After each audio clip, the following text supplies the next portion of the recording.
Hallo allemaal, daar zijn we er weer. RHTV Live. En zoals altijd geven we politiek en geopolitiek. En ja, we laten ook zien waar we vandaan streamen. Het is natuurlijk het mooie Maastricht. Ja. So hello to you all from Maastricht, which is in the south of the Netherlands. Of course, we're going to talk geopolitics and politics. And if we look at what's happening in Amsterdam, there are many major protests in Amsterdam since this Monday.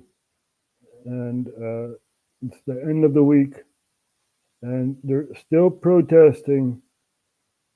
And we're going to show you some images of the protest. Yeah. So we're looking at Amsterdam. It's the financial heart of the Netherlands. And we're going to take a look at what's happening over there. Ja, mensen, we gaan kijken naar Amsterdam. Naar wat er allemaal gebeurt in Amsterdam. En ja, we gaan onze kritiek leveren natuurlijk. So the mayor of Amsterdam is Femke Halsema. And we're going to see her. This is all about the Palestine situation, you know, Israel, Gaza, and all that. Dus we gaan even hier naar kijken, mensen. Ingrijpen was niet mogelijk in Amsterdam. So the mayor is saying we could not intervene. It was not possible to intervene.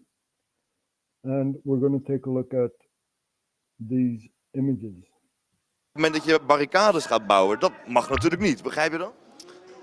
Ja, genocide mag ook niet meer. Dus dat is overleg met de politie, daar kunnen we van uitgaan. Ja, ik heb het nu al 3 keer bevestigd. So this woman here is Femke Halsema, the mayor of Amsterdam. Nou, er is weer een demonstratie bezig hier in Amsterdam. Dit keer voor het stadhuis, een pro-Palestijnse demonstratie. Want hier binnen is een spoedzitting bezig. De hele gemeenteraad is bijeengekomen, inclusief Femke Halsema, om het te hebben over het optreden van de politie deze week op de UvA. Wat betreft deze demonstraties, die gaan voorlopig denk ik niet stoppen. Ze hebben een bepaald doel dat ze hebben natuurlijk. Ik weet ook niet wat het doel is, dat is natuurlijk ook de grote vraag. Zijn het alleen studentenprotesten of is het een veel We bredere... kunnen het ze vragen, ze zijn er nu ineens ook. Willen jullie wat zeggen? Wil jij wat zeggen? Je kans om wat te zeggen?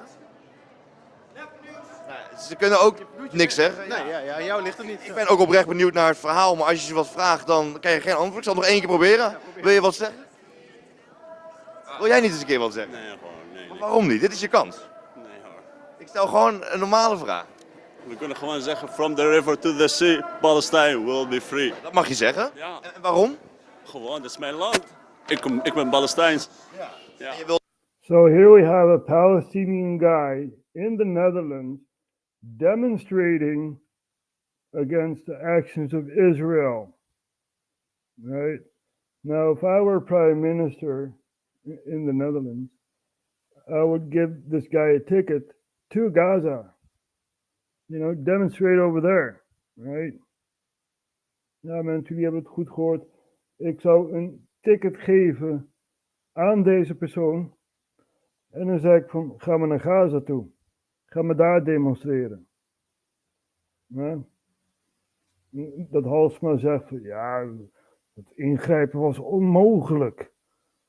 Dat komt omdat je dus de mensen niet wegpakt. Ja? Die gaat erop slaan. Mensen worden geagiteerd, hè, die worden kwaad. En dan gaan ze terugslaan. Dat is geen aanpak.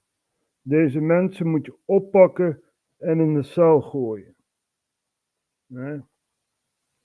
So these people, I would give a ticket to Gaza. You know, if you want to go demonstrate against the actions of Israel in Gaza, well, go there. You know, don't demonstrate in my country. You should be glad that you are here in the Netherlands. Je zou blij moeten zijn dat je hier in Nederland leeft. Ja? En dan ga je voor Gaza, ga je dan opkomen. Oh my, echt waar, serieus. Dit zijn conflicten waar wij als Nederland niks aan hebben. Halsma laat dan wel de demonstraties doorgaan. Ja, demonstreren is een goed recht. Ja? Maar hier hebben we niks aan. Elke dag een oorlogssituatie in onze hoofdstad. Het is echt niet normaal.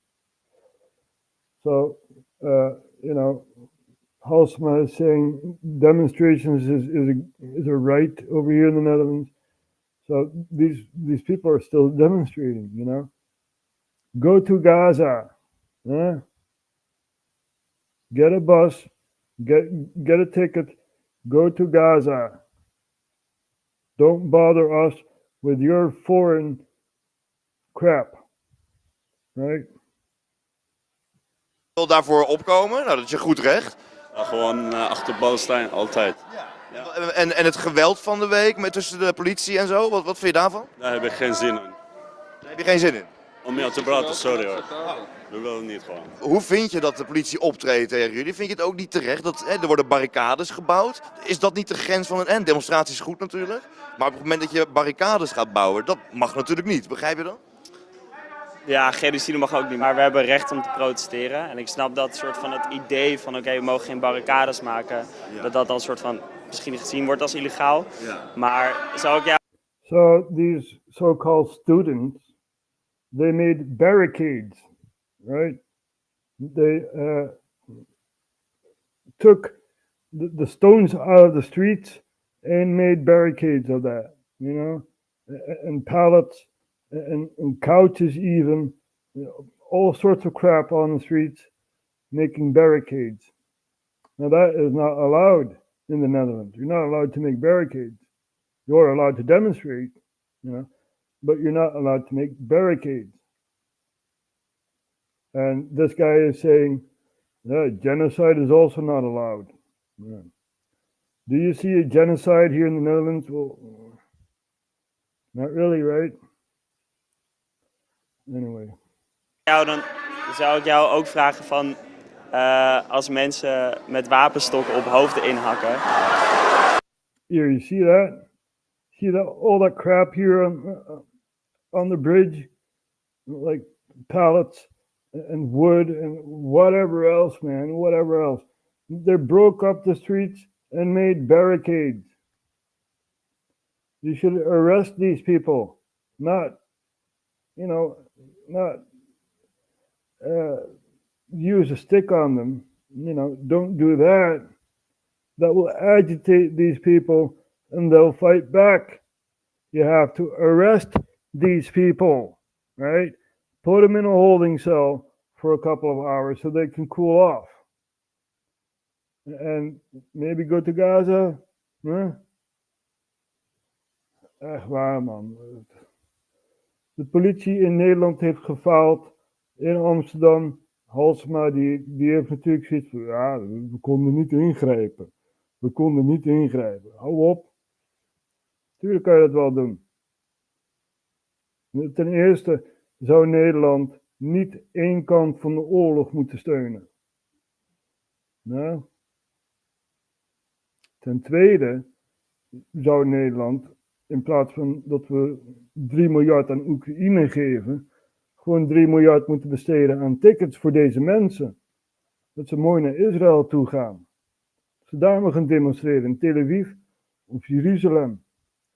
Ja. So, instead of spending 3 billion on weapons in Ukraine, we could spend 3 billion for these guys, you know, give them a ticket to Gaza, to Israel, to Tel Aviv. Go there, go demonstrate there, right? Dat gebeurt natuurlijk weer niet, omdat de Nederlander gewoon lam is. En ja, de Nederlander doet vrijwel weinig. En elke beweging heeft ook een tegenbeweging. Ja? Nou, dit laat zien dat de Nederlander eigenlijk voor de Palestijn kiest. Ja? En daarbij ook die studenten gewoon met rust laat. Moet je eens voorstellen als hier zo'n groep, weet ik veel, Russen komen. Hè? En die zeggen ineens van, nou, dit universiteit is van ons. Gaan ze ook nog geweld toepassen en zo. Dan zou je toch iets terug moeten doen. Dat zou je toch niet moeten pikken. In jouw stad. En dan heb je een of ander verdwaalde Palestijn die in jouw stad gaat demonstreren. Echt, jongen, serieus.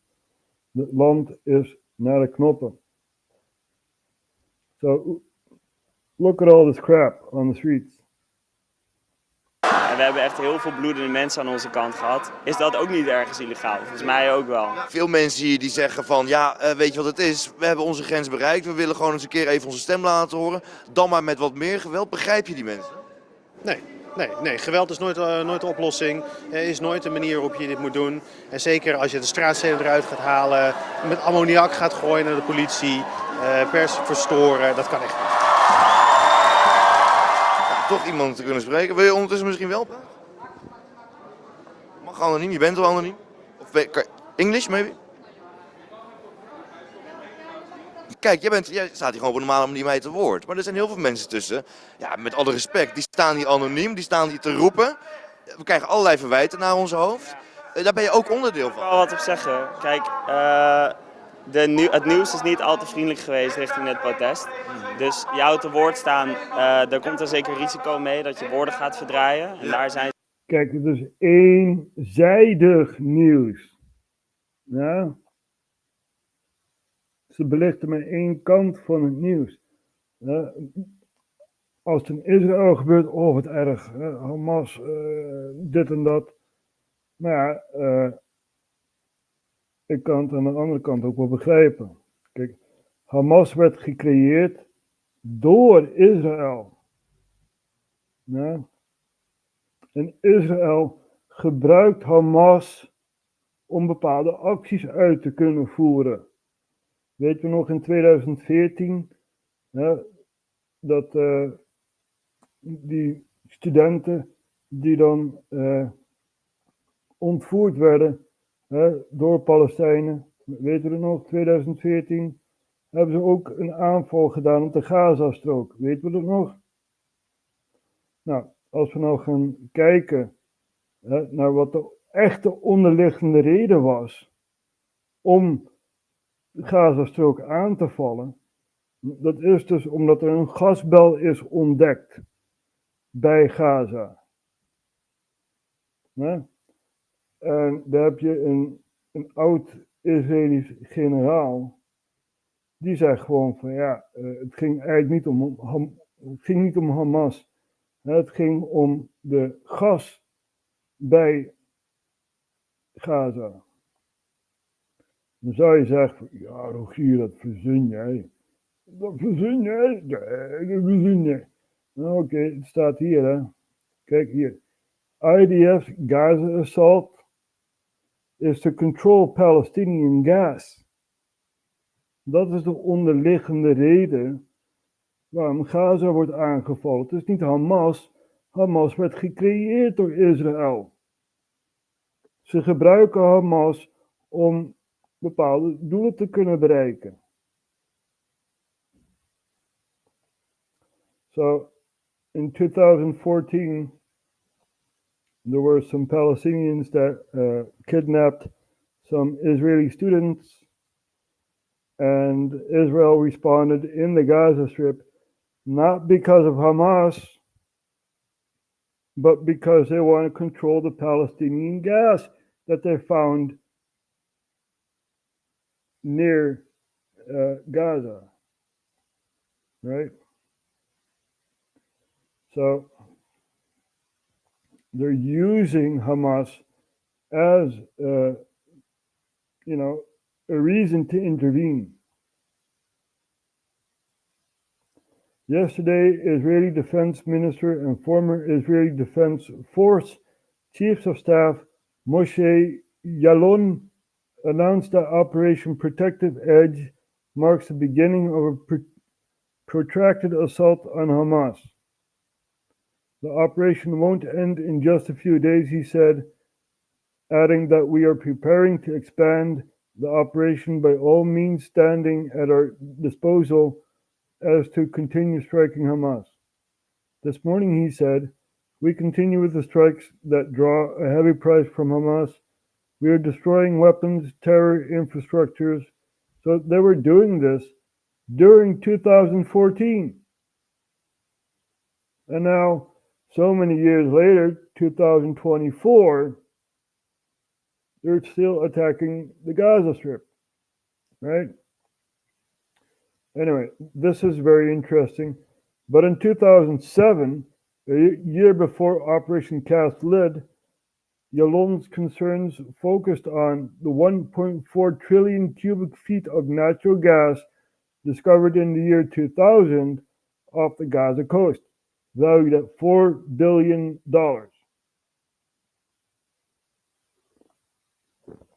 So they're using Hamas, right? And the underlying issue is Palestinian gas. Not really about Hamas, it's about Palestinian gas. It's to avert energy crisis, right?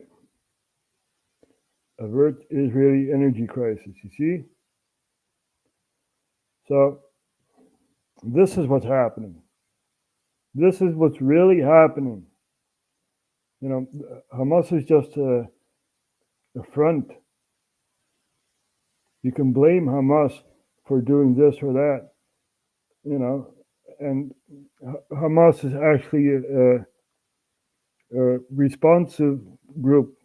You know, they respond to something that happens, right? The reason why so many Israelis were kidnapped is because there are so many Palestinians in Israeli jail, right? You need to understand what's happening here. So I've explained this many, many times, but still, you know, people are, choosing a side. Both sides are bad, right? And you may say, you're just making this up. No, I'm not. We have Ron Paul, former presidential candidate, who was talking about Hamas in Parliament in so many years ago. 15 years ago, Ron Paul was talking about Hamas and who made Hamas, right? You need to understand the war. You need to understand the situation.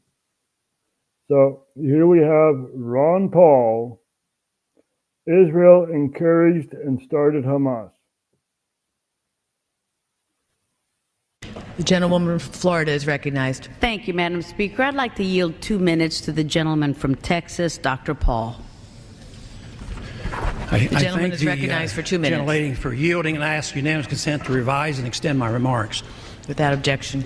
Madam Speaker, I rise in opposition to this resolution, not because I am taking sides and picking who the bad guys are and who the good guys are, but I'm looking at this more from the angle of being a United States citizen, an American, and I think resolutions like this really do us great harm.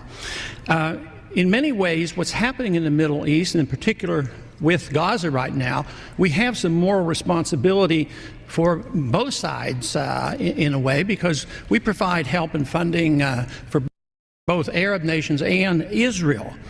And so we definitely have a moral responsibility, and especially now today, the weapons being used to kill so many Palestinians are American weapons, and American funds essentially are being used for this.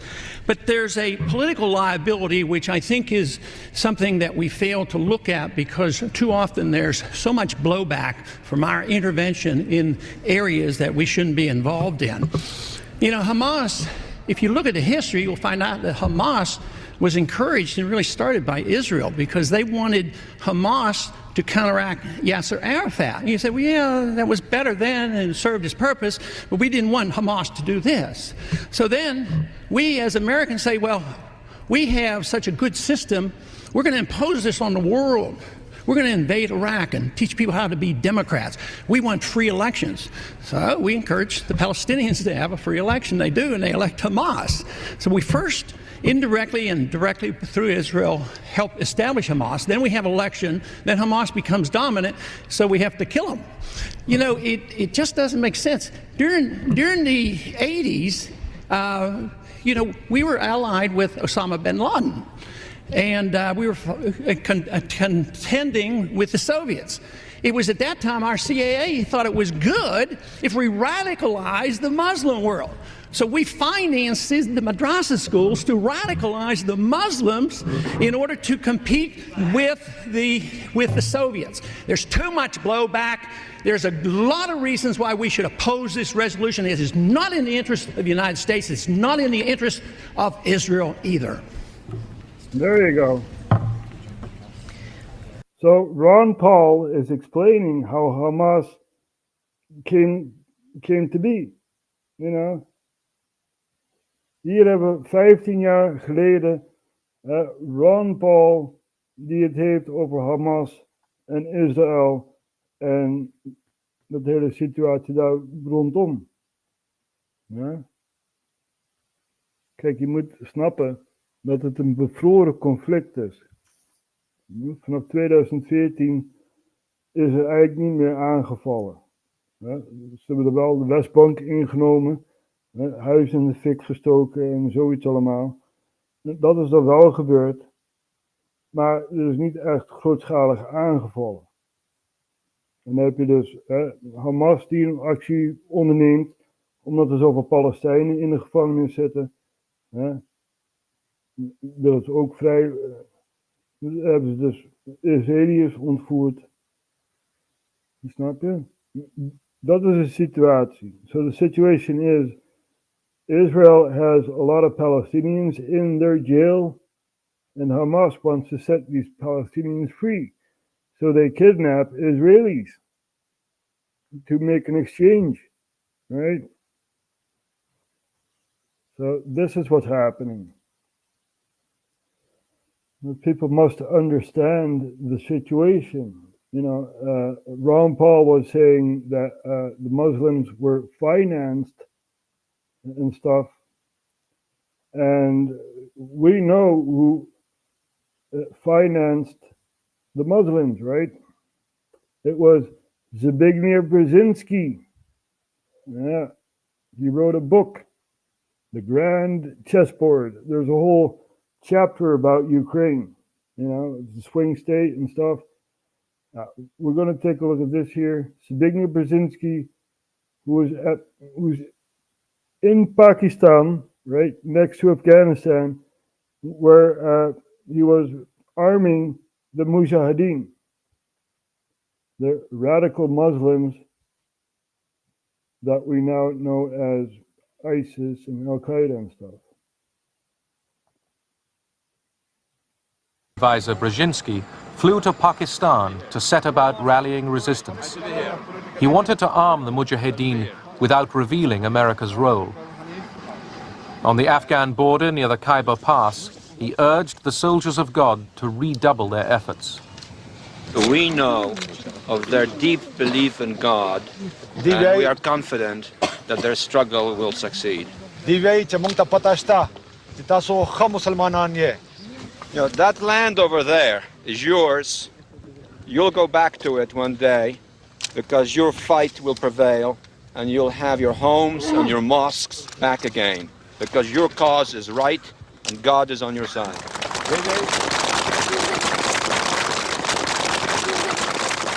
The purpose of coordinating with the Pakistanis will be to make the Soviets bleed. Will be to make the Soviets bleed. Yeah. So that's what's happening. That's what happened, right? You know, you need to understand the situation. Now, why did the Soviets attack Afghanistan? Do you guys remember what happened in Iran? The Iranian Revolution, right? You have the Ayatollah in power. These radicals that want to spread their ideology through the Middle East, you know, and Russia, the USSR back then, said, no, we don't want that. We're going to invade Afghanistan to prevent the ideology, you know, to come into Russia. So now you have to understand there was no Kazakhstan or Uzbekistan or Tajikistan, you know, Turkmenistan. This was all part of Russia back then. And Russia saw the Ayatollah come into power in Iran and wanted to prevent that from spreading. So they attacked Kabul, right? So this was all happening, right? You have to pay attention. So he was in Pakistan rallying the Mujahideen to attack the USSR, right? There's a movie about that, Rambo 3. No, really, Rambo fought alongside the Mujahideen, right? Rambo 3. Not Ramco, Rambo. So he was fighting alongside the Mujahideen, you know, and I'm not making this up, right? You know, we're going to show a small clip of Rambo 3 so you can see that Rambo was fighting alongside the Mujahideen against the Russians. It's even in movies, you know. So here we have the Mujahideen, and we're going to see Rambo. You must wait for help the way we wait. Then I'll go alone. And you will die. And I die.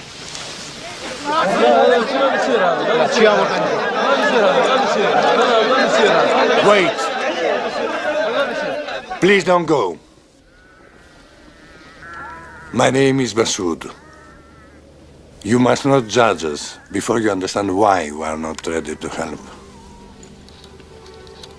Most of the Afghan people are very strong, and we are determined not to be driven from our land. Our children die of disease, mines, and poison gas, and the women are raped and killed. Last year in the valley of Debat, the next valley, 6,000 Afghans were killed. Pregnant women were cut with bayonets and their babies thrown into the fires. This is done so they will not have to fight the next generation of Afghans. Yet nobody sees anything or reads anything in the papers. What you see here are the Mujahideen soldiers, holy warriors. To us, this war is a holy war. And there is no true death for the Mujahideen because we have taken our last rites and we consider ourselves dead already. I stand alongside this person. You know, the Afghans are very, very, very good fighters, right? You know, if you look at what happened in history, You have the English trying to take over Afghanistan three times through India, right? There was no Pakistan back then and stuff. Afghanistan was a lot larger, but three times. The second time, there was this very, very big English army, Scottish and Irish and English and stuff. One came back to deliver the message to the English, you know. The rest were all defeated, gone. So that guy said Afghanis are very good fighters. Yeah, they are. They are. You don't want to pick a fight with an Afghani, right? So, you know, and it's very sad to see that, you know, Rambo 3, it's an action movie, but still, they need to tell the truth, not whitewash it like you see in Rambo 3. You know, the Mujahideen was funded by Zbigniew Brzezinski. We just saw that. So, this is the world we live in, man. It's a very, very weird world that we live in, right? Now, let's take a look at Al Jazeera, because they tend to look at the Middle East. And let's see if Rafah is attacked already. Here, extreme fear and endless anxiety as Israel moves into Rafah. Well, our demissionary Prime Minister, Mark Rutte, said, we're going to draw the line at Rafah. You're not allowed to go into Rafah and stuff like that. Otherwise, maybe we'll give you sanctions or, you know, maybe. So Israel is attacking Rafah. Very, very sad thing to see. We're going to take a look at this here. Israeli forces are escalating their attacks on Gaza's southernmost city of Rafah. More than 1.5 million Palestinians have sought shelter and safety there for months. That's after they fled northern areas at the beginning of the war. On Monday, the Israeli military dropped more leaflets into eastern parts of Rafah, ordering more people to evacuate. Palestinians have since started moving north to escape some of the worst of the fighting. But many still say that there is no safe place in Gaza. We don't know where to go. Tell us where to go. Is Al Mawasi in Khan Yunis a safe place? Are there tents? Is there water? Is there electricity? Is there food and drink? Is it a safe place? Gaza now has no safe place in it. The Israeli military has now taken control of both the Rafah and Karem Abu Salem border crossings, preventing vital humanitarian aid from entering the Gaza Strip. No aid trucks have been able to get through since Sunday. Israeli forces are stationed here at the Rafah crossing and engaged in intense fighting. Now you have to understand Rafah is not one city. It's basically two cities.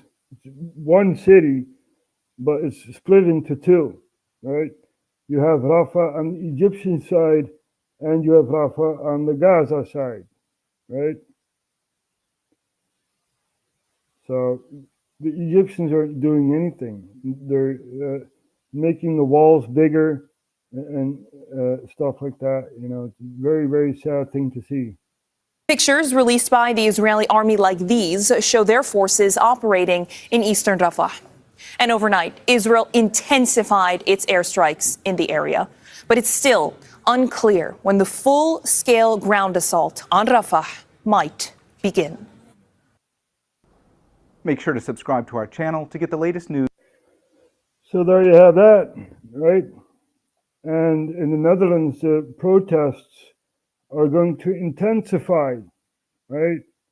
They're starting in Amsterdam, and then they'll spread all over the country, even here in Maastricht, There's a university here in Maastricht, and there is a group that did sit-ins and stuff like that. So who knows when it'll be in this town, right? They practically destroyed Amsterdam. It's a war zone there, and the mayor didn't do much. They had police with batons, right, hitting these protesters. That's the wrong thing to do. You're going to agitate these protesters and they will fight back, right?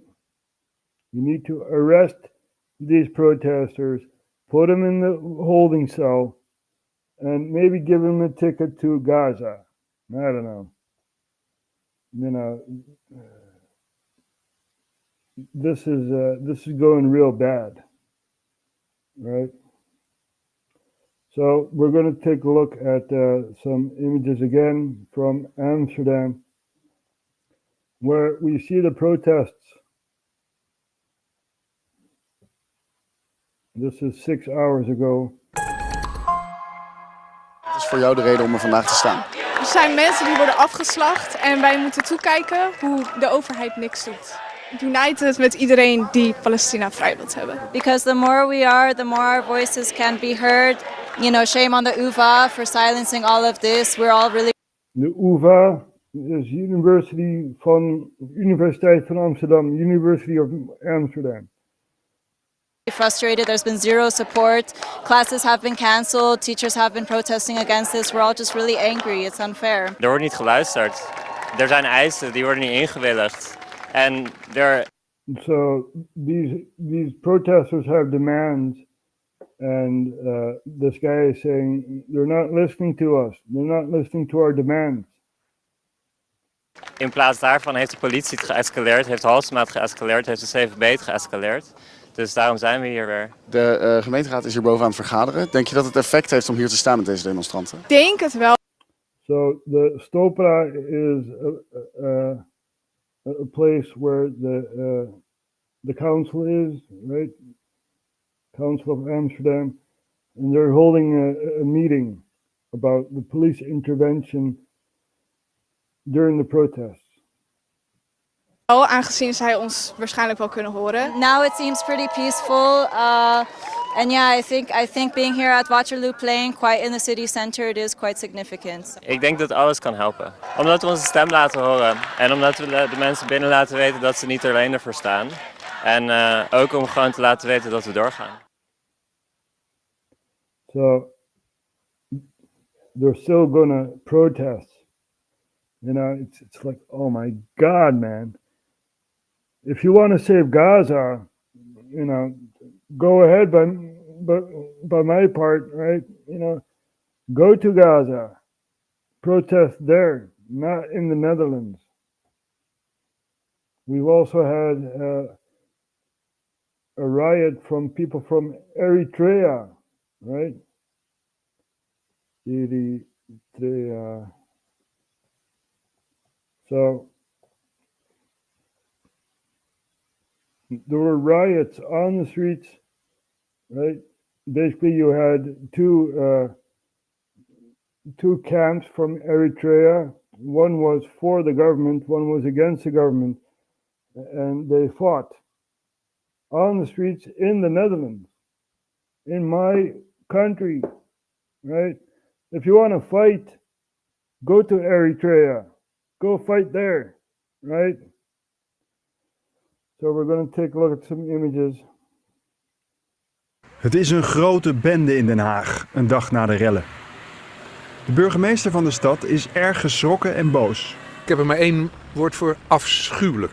Zo is deze bus helemaal uitgebrand en dit gebouw is flink beschadigd. Binnen was gisteravond een feest. So the guy that you saw, this old geezer here, Jan van Zanen, is the mayor of The Hague. And he says, oh, it's terrible what happened. Zo is deze bus helemaal uitgebrand en dit gebouw is flink beschadigd. Binnen was gisteravond een feest aan de gang. Daar kwam een groep mensen uit Eritrea op af die het feest wilden verstoren. Eritrea ligt in Afrika. Het is een van de minst vrije landen ter wereld. Er is maar één politieke partij en al 31 jaar is deze man president. Isaias Afewerki. Mensen die kritiek op hem hebben of op de partij worden zwaar gestraft en vaak zelfs So Eritrea is the North Korea of Africa, right? You have a president there, been in power for more than 30 years, and not many jobs over there, you know. And as in North Korea, you get a military education. That's the only education you get, right? gedood. Veel Eritreërs willen daarom weg uit het land en vluchten. Ook naar Nederland. Volgens deskundige Mirjam van Rijzen zijn zij het niet altijd met elkaar eens. Hier in Nederland hebben die Eritrese vluchtelingen ruzie met elkaar. So this is some lefty person, Mirjam van Rijzen. You know, these are the people that say, "Oh, come on in, come on in, come on in. We got enough space here. Come on in." Even though we are one of the smallest countries in the European Union. One of the, right? Luxembourg is smaller, but you know. So it's because of these people that we have these foreign interventions within the Netherlands. Sommigen die steunen het land waar ze vandaan komen en anderen die hebben dat land ontvlucht en die zijn bang voor de machthebbers in dat. So she's saying some people support the government of Eritrea who are partying basically, and the people who do not support the government fled and stuff like that, and they were against that party. That happened in The Hague. Volgens tegenstanders van de regering zou het feest in Den Haag georganiseerd zijn door de regering van Eritrea. Dat denken ze te zien aan de vlaggen en de teksten op de t-shirts. So here we have people from Eritrea in the Netherlands, in my country. Darn it, you should be glad that you're in the Netherlands. Right? You should be learning our language, our history and stuff like that. No. Eritrea is a good country. Yeah, we're going to party. Well, why are you here?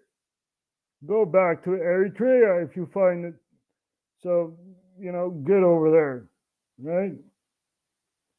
Really pisses me off. Maar of dat echt zo is, dat moet nog worden onderzocht. Ook is het nog onduidelijk wie de railschoppers waren. It's unclear who the riders were. But we know they're from Eritrea. Come on. Really? Anyway, let's see. Weren't they called freedom fighters? Yeah. The Mujahideen were freedom fighters back then, right? Because they were fighting the USSR. So let's take a look at what's happening in the US. They let anyone on TV these days. It was 3 hours ago. So we're going to take a look at this here. Liberal hive mind. Hey guys, welcome to the Liberal Hive Mind, a channel solely focused on exposing the abundant hypocrisy of the left. You know when people say parody has become reality? For the most part, it's a hyperbolic comment. Things are so crazy, they may as well be a parody. But in the modern day and age, I mean, as absolute insanity has essentially become the norm, the status quo, it's no longer a hyperbolic statement and more just a statement of fact. It's a matter of fact. Back in the day, if you wanted societal called parody, you'd tune into The Onion, The Babylon Bee, or maybe SNL when it was once funny. Nowadays, you just turn on MSNBC. MSNBC these days, no joke, feels like sometimes some of these segments feel like literal SNL skits. And now that I've laid out the presentation, let me just show you. It's going to be pretty self-explanatory. I think you're going to get it right away. This stuff, it feels like some sort of sick joke. Let me show you what I mean by that. We got some stuff to get into, so let's roll the tape. All right, folks. Again, no commentary, no intro to this clip, no context. Just look, or I guess listen if you're listening. You know, as I remind our viewers all the time, Chris and Andrea, I sat through 2 E. Jean Carroll trials and 2 cross-examinations of E. Jean Carroll, and I have to tell you, I agree with Sue wholeheartedly. This was very much what I'd call a nuts and sluts defense. There was a portion of the cross-examination where Susan Neckles was focused on the fact that Stormy Daniels now claims that she is a medium and that she communicates with dead people and has participated in a TV series about the paranormal where she explores things, including the fact that at one point an ex-boyfriend of hers was inhabited by spirits. She was mocking Stormy Daniels. She wants the jury to think Stormy Daniels is a liar and she is crazy. And she is crazy. She's Psycho Stormy, right? Psycho Stormy. I can talk to dead people. Come on, you actually believe that? Oh my God, what? They're doing everything they can to stop Donald J. Trump from running for president, right? So you have the Stormy Daniels, who President Trump bought off, basically, a couple of years ago, and now she's back. It's like, I'm going to sue you. What? Talk to dead people. Come on, leave Trump alone, man.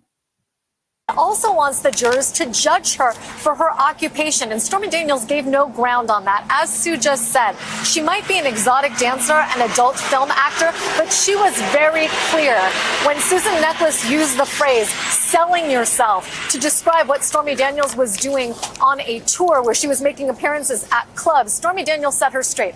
I was not selling myself. I was dancing. The implication always was, I am not a sex worker, and I don't have a sign around my neck that says consent given freely to everyone at any time. Right.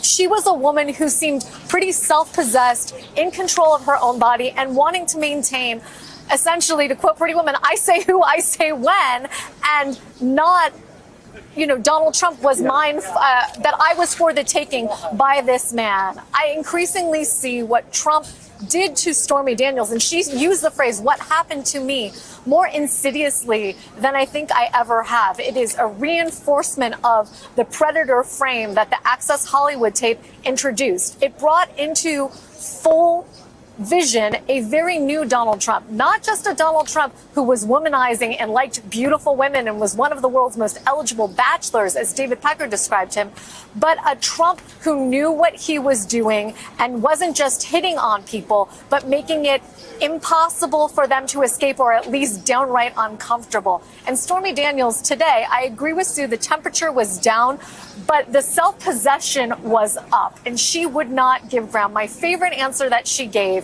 was when Susan Neckles basically said to her, you make things up like this all the time. You've acted in over 200 pornographic movies, and those are all made up. And she said, if I was going to make this up, I would have made it a much better story. And I don't know how people in the courtroom reacted, but in the overflow room, there was like a, ooh, like almost like sick burn, because Stormy Daniels was in control. What am I watching? You cannot possibly take this kind of commentary seriously. They're presenting it as if the Trump team is crazy for suggesting that someone like Stormy Daniels not be taken seriously due to her past in particular industries, and of course that it's horrifying that they're casting her as crazy when she's going on talking about how she's a medium, you know, some sort of adult star wizard that communicates with dead people and had possessed her ex-boyfriend. They just gloss over that, gaslighting you, saying you're the crazy person if those facts raise any alarm bells, and then they continue to try to paint her as a strong female symbol, a symbol of female empowerment. She wasn't. Female empowerment, right. Where are the normal people? Huh? Tell me this, where are the normal people? people who don't want money, who don't want fame, just a family and, some stability in their life. Where are they? Everywhere I look around, I see these purple-haired people shouting their lungs out for Palestine. Go to Palestine, please. Leave. Really, really sad thing to see what's happening. Everyone's losing their mind. It's like a mass psychosis, right? And that's not a phrase that I invented, right? You can look it up, mass psychosis. There you go. Here, mass psychosis, how an entire population becomes mentally ill. We've shown this a couple of times, but repetition is always good.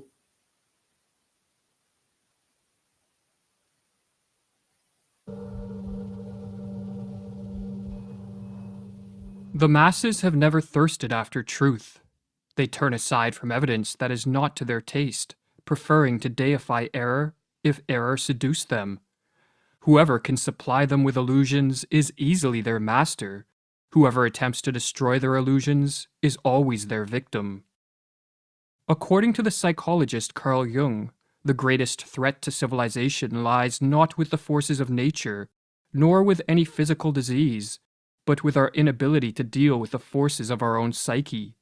We are our own worst enemies, or as the Latin proverb puts it, man is a wolf to man. In Civilization in Transition, Jung states that this proverb is a sad yet eternal truism, and our wolf-like tendencies come most prominently into play at those times of history when mental illness becomes the norm rather than the exception in a society, a situation which Jung termed a psychic epidemic. Indeed, it is becoming ever more obvious, he writes, that it is not famine, not earthquakes, not microbes, not cancer, but man himself, who is man's greatest danger to man, for the simple reason that there is no adequate protection against psychic epidemics, which are infinitely more devastating than the worst of natural catastrophes. In this video, we are going to explore the most dangerous of all psychic epidemics, the mass psychosis. A mass psychosis is an epidemic of madness, and it occurs when a large portion of a society loses touch with reality and descends into delusions. Such a phenomenon is not a thing of fiction. Two examples of mass psychoses are the American and European witch hunts of the 16th and 17th centuries, and the rise of totalitarianism in the 20th century. During the witch hunts, thousands of individuals, mostly women, were killed, not for any crimes they committed, but because they became the scapegoats of societies gone mad. In some Swiss villages, writes Francis Hill, there were scarcely any women left alive after the frenzy had finally burned itself out. When a mass psychosis occurs, the results are devastating. Jung studied this phenomenon and wrote that the individuals who make up the infected society become morally and spiritually inferior. They sink unconsciously to an inferior intellectual level. They become more unreasonable, irresponsible, emotional, erratic, and unreliable, and worst of all, crimes the individual alone could never stand are freely committed by the group smitten by madness. What makes matters worse is that those suffering from a mass psychosis are unaware of what is occurring. For just as an individual gone mad cannot step out of his mind to observe the errors in his ways, so too there is no Archimedean point from which those living through a mass psychosis can observe their collective madness. But what causes a mass psychosis? To answer this question, we must first explore what drives an individual mad. While there are many potential triggers of madness, such as an excessive use of drugs or alcohol, brain injuries, and other illnesses, these physical causes will not concern us here. Our concern is with psychological, or what are called psychogenic triggers, as these are the most common culprits of the mass psychosis.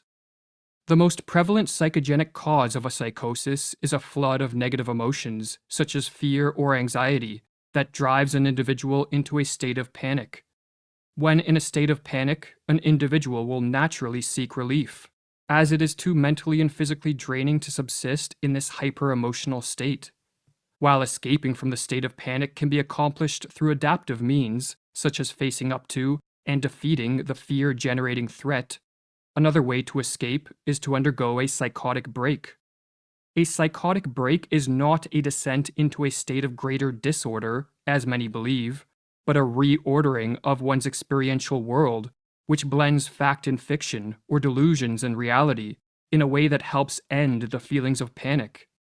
Silvano Arrietty, one of the 20th century's foremost authorities on schizophrenia, explains the psychogenic steps that lead to madness. Firstly, there is the phase of panic, when the patient starts to perceive things in a different way, is frightened on account of it, appears confused, and does not know how to explain the strange things that are happening. The next step is what Arrietty calls a phase of psychotic insight, whereby an individual succeeds in putting things together by devising a pathological way of seeing reality which allows him to explain his abnormal experiences. The phenomenon is called insight because the patient finally sees meaning and relations in his experiences. But the insight is psychotic because it is based on delusions, not on adaptive and life-promoting ways of relating to whatever threats precipitated the panic. The delusions, in other words, allow the panic-stricken individual to escape from the flood of negative emotions, but at the cost of losing touch with reality, and for this reason, Arrietty says that a psychotic break can be viewed as an abnormal way of dealing with an extreme state of anxiety. We are in that psychotic insight, right? If you hear the media talk about Russia, oh, Russia this, Russia that, Russia this, Russia that, oh, you know, people are getting psychotic. They're getting scared of the Russians. I'm not scared of Russia. I even invite Putin to come over, you know, and do something against our government because the population won't do anything. So, Putin, come on over. Come on over. You can overthrow Rutte and his gang of criminals, you know.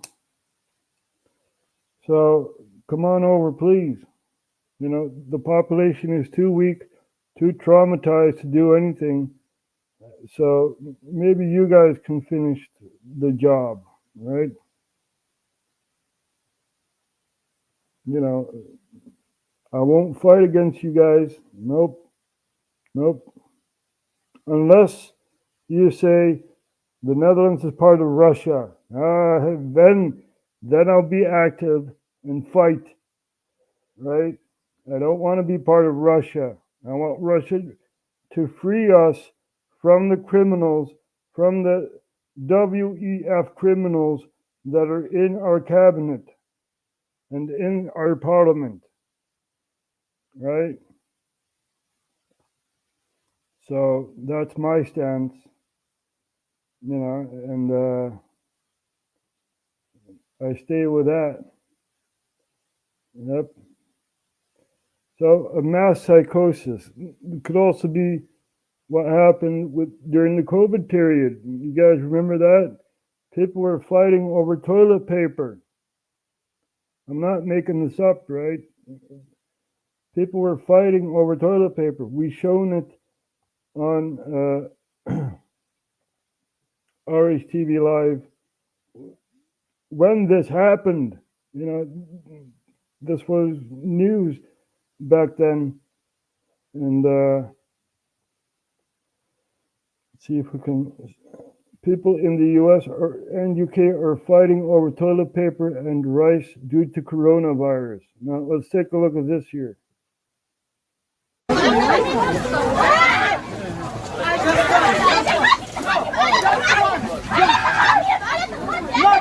Last time I looked, you could not eat toilet paper. You know, it's really amazing that people are fighting over something you cannot eat. You wipe your butt off with it. You know, it's just like, oh my God, man. This is the degradation of society. Just one. One per person.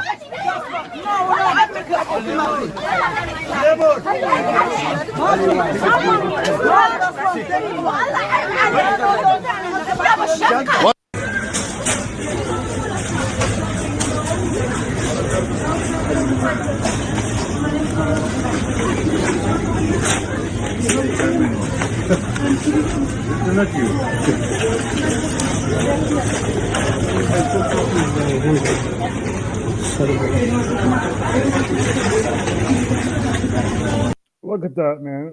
Look at what they got in their shopping cart. Only one product. You know, it's like, oh my God, you're stacking in for that? Really? What a world. But we're still in the mass psychosis. You know? You need to look at things objectively, like we just did, right? I've shown that Israel was making Hamas and using Hamas as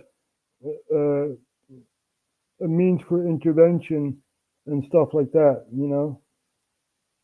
So it's very easy, their playbook, once you know how it works, right? They did the same with the Mujahideen. The Mujahideen fell apart into three groups, right?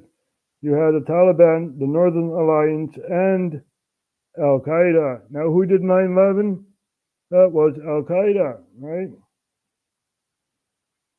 So, it's all one big club, and you are not part of it. Just as George Carlin once said. Let's see if we can find that. George Carlin Club. You ain't in it. Nope.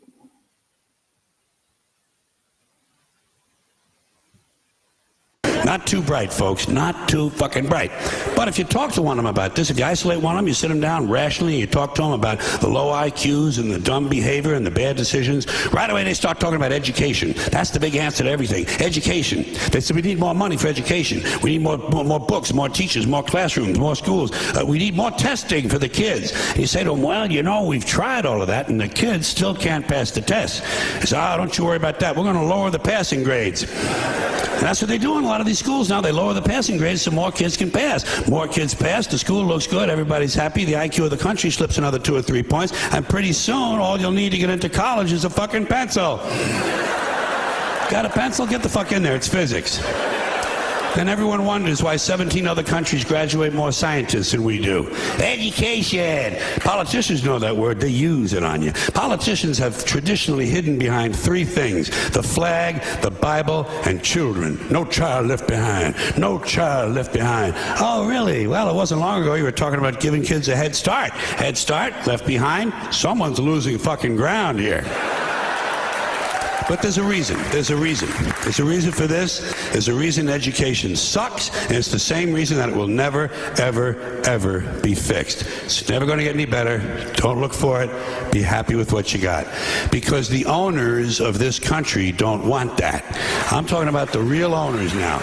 The real owners, the big wealthy business interests that control things and make all the important decisions. Forget the politicians. The politicians are put there to give you the idea that you have freedom of choice.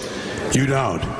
You have no choice. You have owners. They own you. They own everything. They own all the important land. They own and control the corporations. They've long since bought and paid for the Senate, the Congress, the state houses, the city halls. They got the judges in their back pockets. And they own all the big media companies, so they control just about all of the news and information you get to hear. They got you by the balls.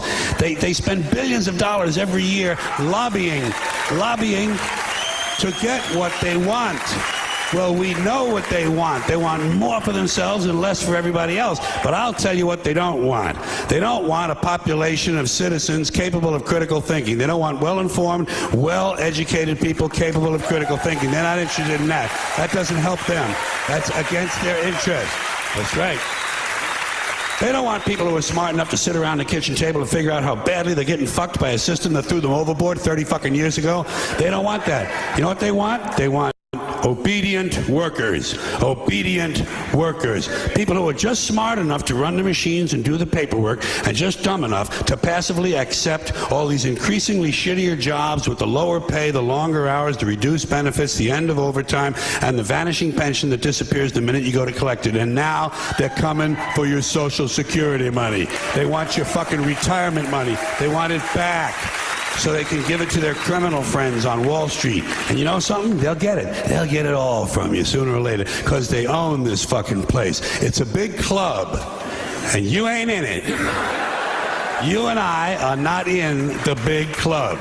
And by the way, it's the same big club they use to beat you over the head with all day long when they tell you what to believe. All day long, beating you over the head in their media, telling you what to believe, what to think, and what to buy.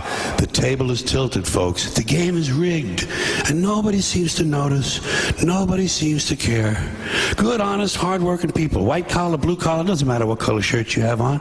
Good, honest, hard-working people continue. These are people of modest means. Continue to elect these rich cocksuckers who don't give a fuck about them. They don't give a fuck about you. They don't give a fuck about you. They do not give a damn about you. Right? They don't care. You know, they don't care about the country they're supposed to serve. They do not care. There's always another interest where you can go to. Our demissionary prime minister should take a vacation for like 2 or 3 years, but no. He's going to get another place in politics. Right? He's going to NATO. At least he's on the list for General Secretary of NATO. It's like, oh my God, man. We will never get rid of these people. Never, ever. These people have tasted the power that they can wield over populations. They don't care. They don't care. Now, I'm showing you Zbigniew Brzezinski, right? The guy who made the Mujahideen.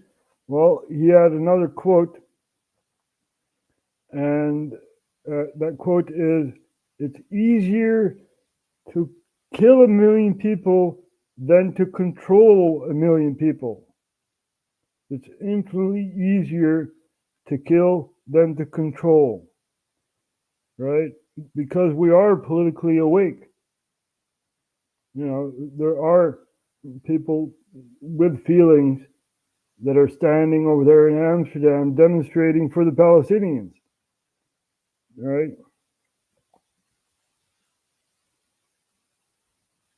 That for the first time in human history, for the first time in all of human history, almost all of mankind is politically awake.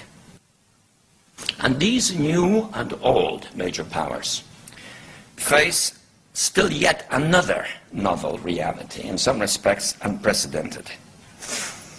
And it is that while the lethality of their power is greater than ever, their capacity to impose control over the politically awakened masses of the world is at a historical low. I once put it rather pungently, and I was flattered that the British Foreign Secretary repeated this, as follows. Namely, in earlier times, it was easier to control 1 million people, literally. It was easier to control 1 million people than physically to kill 1 million people. Today, it is infinitely easier to kill 1 million people than to control 1 million people. It is easier to kill than to control. So there you have it, right? This was one of the shadow players behind the scenes, you know, building up the Mujahideen, arming ISIS, and stuff like that, you know. These are criminals. Now, luckily, Zbigniew Brzezinski is dead, but, you know, his ideology still lives on. Read the Grand Chessboard. There's a whole chapter about Ukraine, right? So, we're at the end of the broadcast.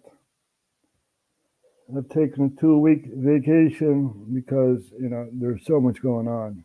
And outside of StreamYard, or not StreamYard, Restream, whatever, outside of the streaming platforms, there's so much going on.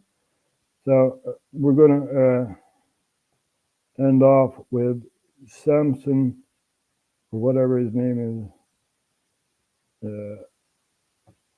There we go. Sincerely, a taxpayer.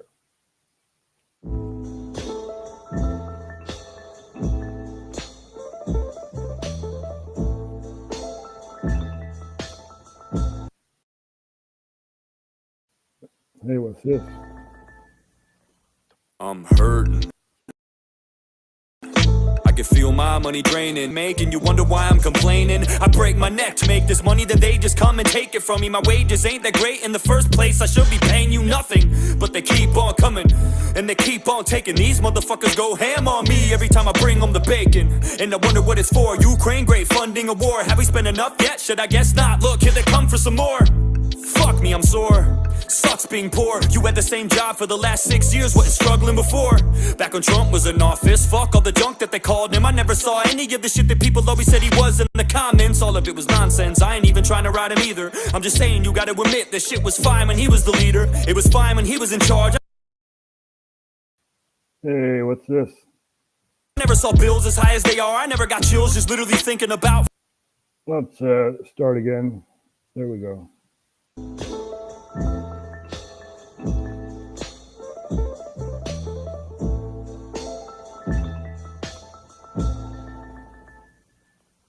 I'm hurting. I can feel my money draining. They take everything I make and you wonder why I'm complaining. I break my neck to make this money, then they just come and take it from me. My wages ain't that great in the first place. I should be paying you nothing, but they keep on coming and they keep on taking. These motherfuckers go ham on me every time I bring them the bacon. And I wonder what it's for. Ukraine, great funding a war. Have we spent enough yet? Should I guess not? Look, here they come for some more. Fuck me, I'm sore. Sucks being poor. You had the same job for the last 6 years, wasn't struggling before. Back when Trump was in office, fuck all the junk that they called him. I never saw any of the shit that people always said he was in the comments. All of it was nonsense, I ain't even trying to ride him either. I'm just saying you gotta admit that shit was fine when he was the leader. It was fine when he was in charge. I never saw bills as high as they are. I never got chills just literally thinking about filling up my car. It shouldn't be that way. I don't care about Russia or Ukraine, but I do care about my own country. Is that insane? I care a lot about all the tons of money that we're paying, because it's mine, not yours, and I'm the one that feels the pain. I get taxed on my fucking ass for every dime I make. It'd be fine if they would spend my money wisely, but no way. It'd be great if they would take it and pay for important shit that benefited you and me, and not just wage wars with it. And where the fuck are all the liberals? I thought you stood against this shit. I thought the war machine was your enemy. Now you're friends with it? Now you wanna go to war? Now you wanna fight? Now you wanna pick sides in a feud where everyone is white? Now you wanna get involved and go and blow a person up? I'm just saying, I'm surprised this altercation ain't diverse enough. No one deserves this stuff. I just don't believe the tears you weep. Countries where brown people get bombed every day. I don't hear a peep, you fucking hypocrites. Thought the race thing was your shtick. I thought as long as white people were involved, you don't give a shit. Those are your words, not mine. I'm just wondering why. Why do we have endless money for them and none for Hawaii? Why is it every time Zelensky needs a loan from someone, we're the only ones that give it to him like we owe him something? We got issues of our own here at home that no one's discussing, and they keep growing cause no one in power is gonna do nothing. We're stuck. How the fuck we gonna help somebody else when we can't even reach inside our own pockets to help ourselves? We could allocate that money to our own people in different ways, to clothe and feed and bathe and let them know it'll be okay. We could definitely do that. Don't tell me it's not that simple. People overcomplicate this and make it some fucking riddle like can't just feed everyone. Are you insane? You know how much that costs? Way less than we've sent to Ukraine. I know that for sure. You don't have to be a mathematician or a foreign relations expert to figure out that division. You don't have to draw a graph to see it would cost a fraction to solve half of the problems we have and stop them from happening. I'm just saying, what kind of fucking world we living in? So many billions we've given them. When's Europe chipping in? When we gonna start splitting and stirring up the dividends and begin telling other nations it's your turn to lend a hand? Listen, I don't think Ukraine deserves any of this, but I also don't think Zelensky is as great as they said he is. I don't believe the media when they blurt shit on their shows. You'd have to be naive to think this dude's as pure as driven snow. No one is,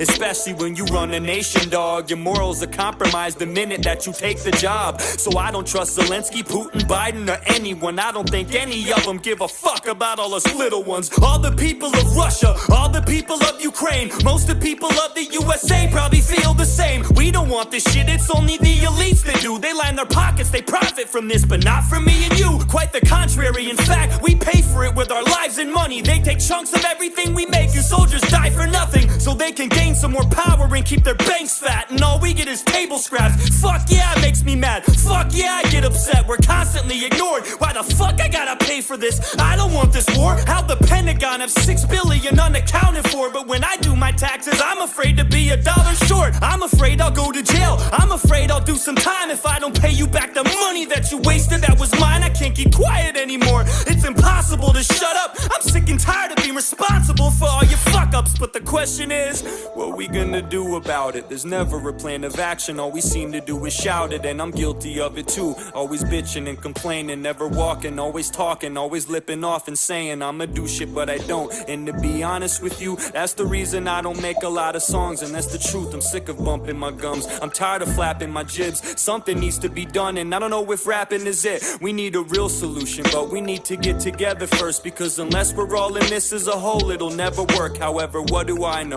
I'm just a moron with a pen, but there's power in numbers, and there's more of us than them. The table is tilted, folks. The game is rigged, and nobody seems to notice. Nobody seems to care. Good, honest, hard-working people, white collar, blue collar, doesn't matter what color shirt you have on, continue to elect these rich cocksuckers who don't give a fuck about them. They don't give a fuck about you. They don't give a fuck about you. They don't care about you at all, at all, at all.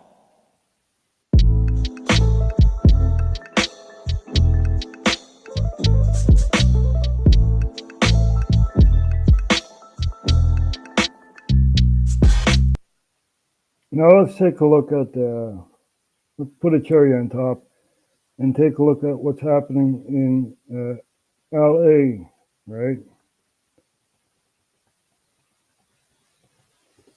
There, LA homelessness. So you're telling me that you can spend $61 billion on people in Ukraine whilst there are so many homeless in LA.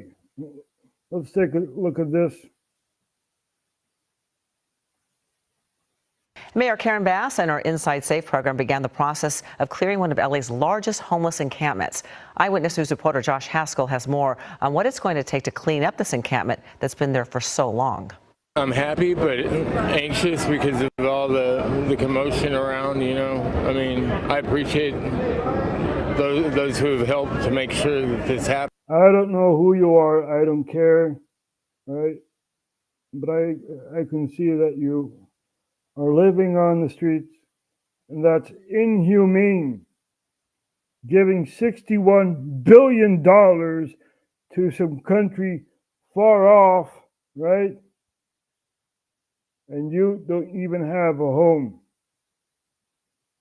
Very, very sad thing to see.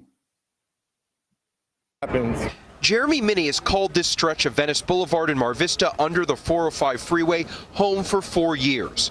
But on Tuesday, one of LA's most notorious homeless encampments was cleared. It's existed for roughly 10 years. Living up under here, it's rough, and it'd be nice to be able to have somewhere where I can have a shower and like a bed to lay in. I don't believe anyone wants to actually live here, you know.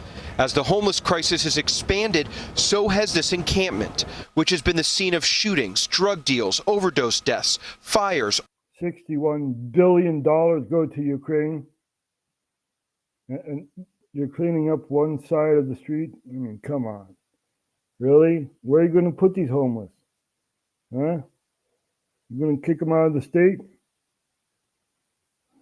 Really, really sad thing to see what's happening here. You know, it's inhumane. Inhumane. And you must rise up against your government. Right?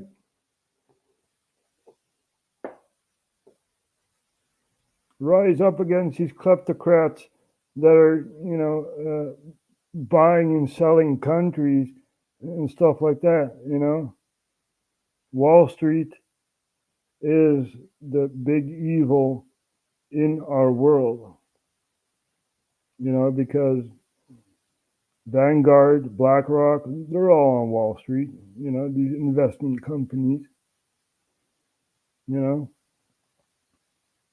not stupid, okay? We have learned, and we're still learning. We're still taking steps forward, But you should be angry if you're an American. $61 billion went to Ukraine on warfare and stuff like that, psychological operations, whatever the cost is, and these people, your American neighbors, are on the streets. There's something wrong here. Something needs to change, right? Anyway, I thank you all for watching, and we'll see each other next time.